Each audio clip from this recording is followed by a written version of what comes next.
Thanks very much, Robert. Many of you will have known the Novo story, but it's a bit different today that we're going to present because we've really pivoted from the old Novo to the new Novo. So hopefully you'll get a good update on where the company's focus is at. We're still very focused on being an explorer and developer and producer, and that's still our vision to grow into that space. So this presentation will give you a good update. On our website, you'll see a more detailed corporate presentation and, importantly, an exploration update that we released last week. So across our large tenement package we'll talk about during the presentation, we deal with 9 Australian traditional owners. We pay our respects to their members, elders past, present and emerging, and they're a very key stakeholder for our success going forwards. So the new Novo is still very much focused on gold, but we have expanded our focus exploration-wise to a battery metals exposure. We have over 11,000 square kilometres of tenure in the Pilbara, and to put that in context for those who are in North America, that's a little bit smaller than the state of Connecticut, so it's a very large landmass. Our exploration focus is on greenfields at the moment, with an annual expenditure of around about $20 million of drilling and on-the-ground activities. We'll go through it in the presentation, but we have 2 primary drilling targets, a battery metals target at Purdy's North and a gold target at Beaver, and we're building up the work for our next gold target, which is Nunnery North. We have a processing plant at Golden Eagle that we purchased 2 years ago. We've operated that plant for 18 months using the Beaton's Creek oxide, and at the moment that mining is complete. So that hub is on standby, and we're busy developing the next phase of the Nullagine Gold Project through the Beaton's Creek Fresh Resource, but also Mosquito Creek Basin. And as you can see on the bottom line, we're quite well cashed up. We have $70 million cash in the bank and we have no debt, so we have a strong future going forwards. And on the picture, for those that aren't aware of the Pilbara, we're there in the northwest of Western Australia, about 1,200 kilometres north of Perth. So our strategy is very much about embracing innovation to transform minerals for the benefit of our stakeholders. As it says in transformation, what we mean there is we're very agnostic about what we do with our mineral inventory. We're really focused on exploration, and depending on what we find and the size, we'll then look at commercial arrangements or we'll develop it ourselves. We're really focused on how we can monetize our exploration success in the shareholder value. And hopefully this video will work.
As part of our business going forwards and our commitment to exploration, we're very focused on our ESG performance.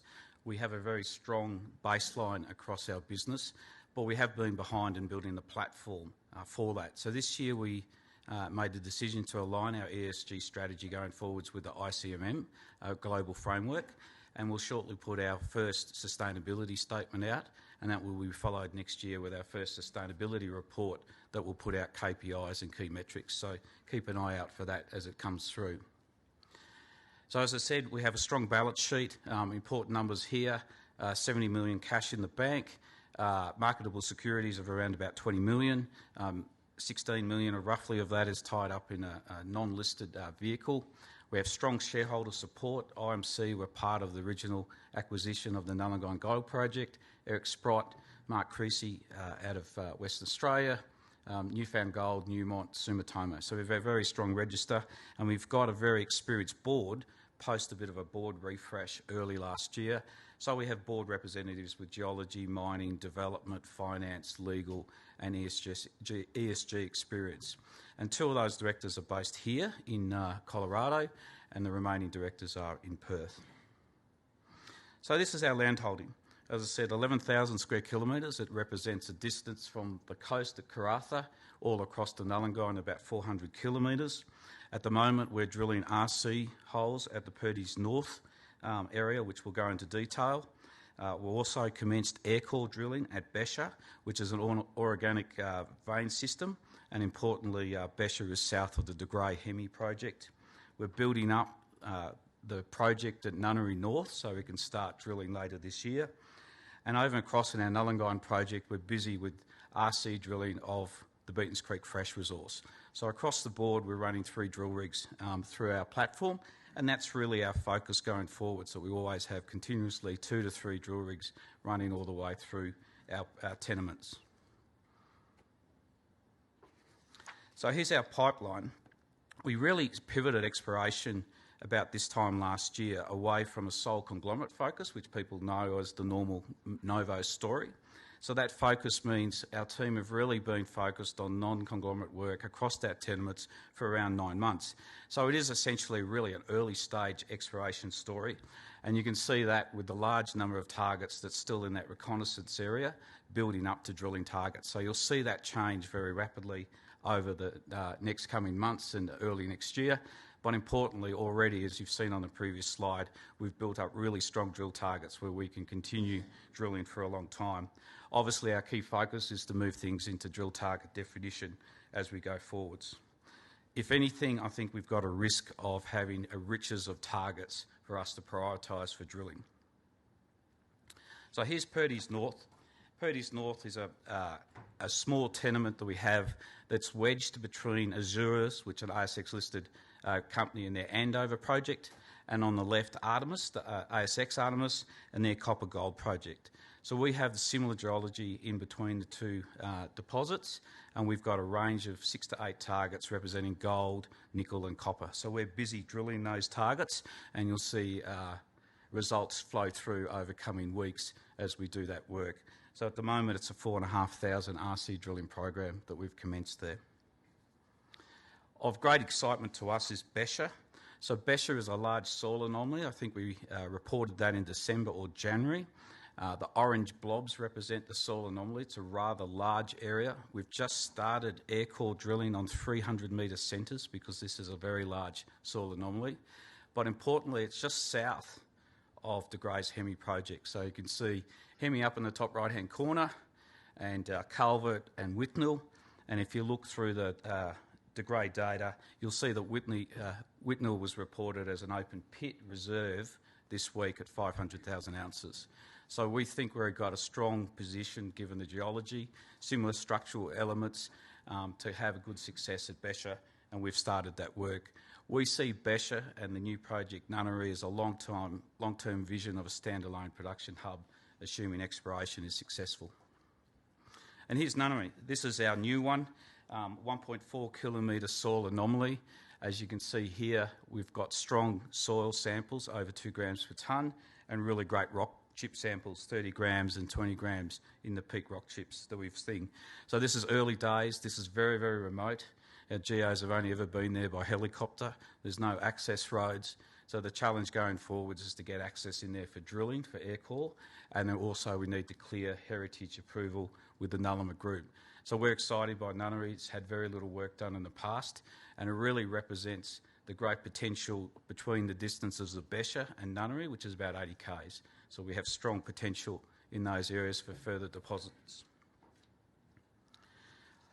The East Pilbara kind of represents the mix of exploration we have. So on this slide, we have over 4,000 square kilometres of tenure, which has had very little exploration done by Novo other than the blue dots, which was part of our conglomerate focus.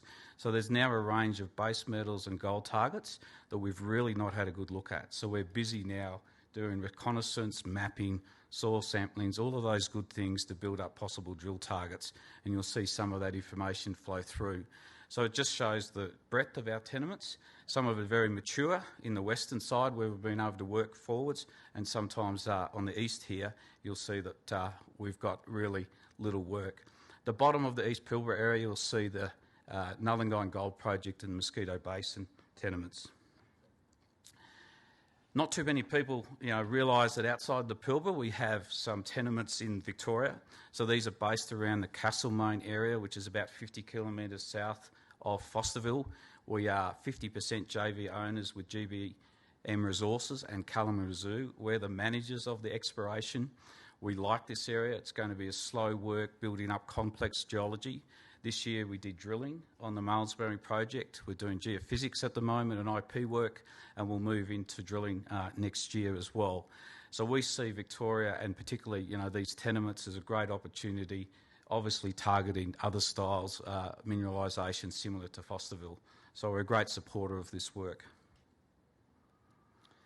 So moving to Beaton's Creek, as most people know, it was a conglomerate story, Beaton's Creek deposit. We started production in January last year, and we are honest about the fact that the grade was not delivered from the project. It was about 0.5 less than what we had expected at startup. We've now finished the economic mining at Beaton's Creek oxide, and as I said, the processing plant is now been idled down with the last bits of stockpile to be processed in the coming weeks. In parallel, we're now busy working on the Beaton's Creek fresh resource. It represented 60% of the Beaton's Creek resource at the PEA that was released last year. The fresh material is free milling. It gets about 92% recoveries through the processing plant from the batching that we've done. We know startup costs would be about 20 million, but we're committed to de-risking the project through a traditional pathway. So we've done lots of resource drilling that will go into a resource update in coming months and leading to a feasibility study by the end of the year. And whilst the resource update had a closure at end of May, we've been drilling continuously in the fresh since then. So we're really committed to making sure that this is an economic project before we make a final investment decision. And in parallel, we have to work with the West Australian Government for approvals, and we do expect those late next year. So there's a bit of hiatus before we get in a position of startup. You wrap it up after this slide. So Beaton's Creek really has a three-stage strategy, making sure that Beaton's Creek is supported by work in Mosquito Creek Basin. So we have a long-term strategy through 2023 to see if we can build a long-term plan here. So in summary, importantly, we're well positioned with money, $70 million in the bank and $20 million investment. We're committed to ESG. We have a very good platform for exploration and a very good program for the next 12 months. Great management team, great exploration team, great board, and we really see the next 12 months as the next future for the new Novo. So thank you very much. Thanks, Michael.